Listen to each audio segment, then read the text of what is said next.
This is the Sony Bravia 9 Mark II, and it's actually not the first time you've seen it here on the channel. Surprise! Remember the True RGB explainer I dropped? Well, that was and is Sony's first consumer-ready mini-LED TV with an RGB-based backlight.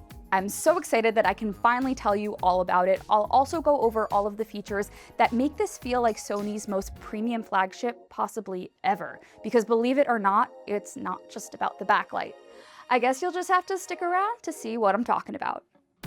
Not too long ago here on the channel, I broke down Sony's revolutionary True RGB Mini-LED tech. But there was a catch. I couldn't tell you the exact TV we were looking at.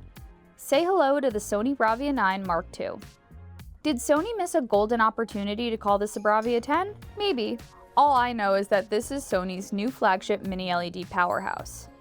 If you missed my previous True RGB video, I recommend you go watch it for a full deep dive, but for a quick refresher, True RGB is Sony's answer to getting the absolute best of both worlds, jaw-dropping mini-LED brightness with unmatched color precision.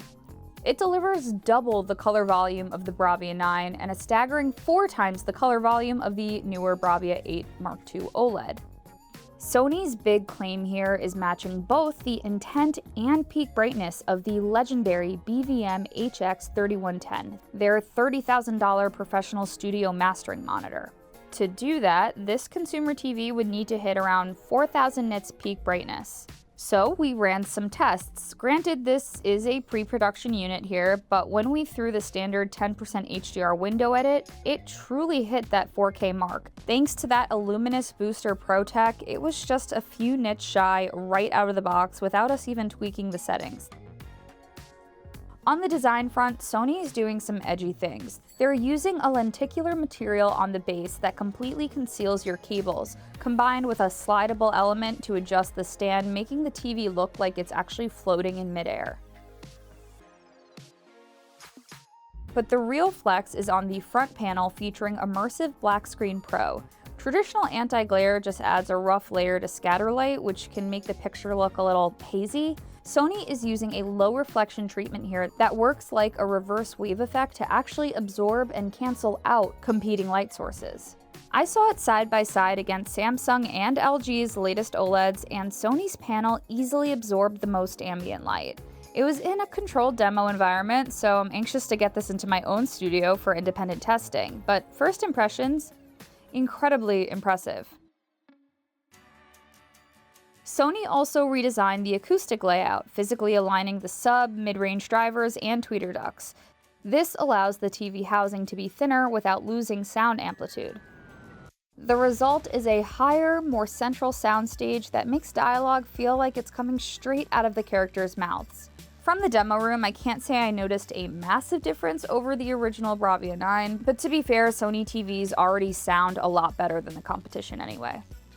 A real jaw-dropper moment came when we booted up Black Widow. I was hunting for the classic blooming Achilles heel, but on the Bravia 9 Mark II, it was virtually non-existent, like very stunning.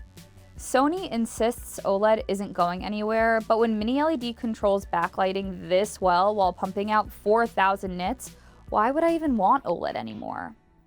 Of course, this was just a preview. We still need to do official test results on retail units to see how this scales from the 65-inch model all the way up to the monstrous 115-inch version. But what do you guys think? Is True RGB and 4,000 nits enough to make you skip OLED this year? So that is Bravia 9 Mark II, and this is just my hands-on. I know we covered a lot, you guys, so you're gonna wanna stick around for the full review. And yes, that is my excuse to remind you to subscribe to the channel. But hey, while you're here, be sure to give this vid a thumbs up and leave me some really good questions about Bravia 9 Mark II in the comments. Thank you so much for watching. I will catch you next time.